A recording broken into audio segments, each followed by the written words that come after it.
आगे बढ़ते हुए आपको बताएं कि मुस्लिम लीग नून और पीपल्स पार्टी का ज़िमनी इंतखाबात मिलकर लड़ने का ऐलान सामने आ गया है। पीपल्स पार्टी के रहनुमा राजा परवेज अशरफ कहते हैं कि इलेक्शन में जिस हल्के में पीपी उम्मीदवार दूसरे नंबर पर आया था उस पर नून लीग हमें सपोर्ट करेगी। जिस हल्के में नून लीग का उम्मीदवार दूसरे नंबर पर था वहाँ पीपल्स पार्टी सपोर्ट करेगी। लीगी रहनुमा हनीफ अब्बासी बोले कि दोनों जमातें सेनेट, कौमी, सूबाई असम्बलियों में एक दूसरे की इत्तेहादी हैं।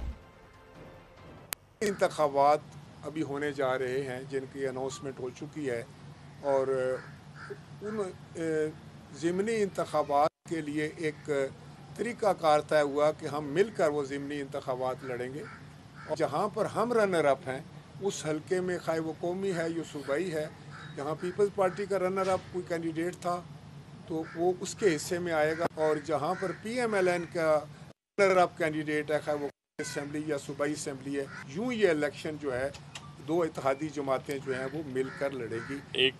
क्योंकि ये तो सारी दुनिया को मालूम है और हमें ये एहसास भी है और हम अपने कारकुनान को भी बताना चाहते हैं, पूरे पाकिस्तान को भी पता होना चाहिए कि हम इत्तेहादी हैं। ये फैसला हुआ है, इंशाल्लाह ताला ये ज़िमनी इलेक्शन जो है वो हम कामयाबी उसमें हासिल करेंगे।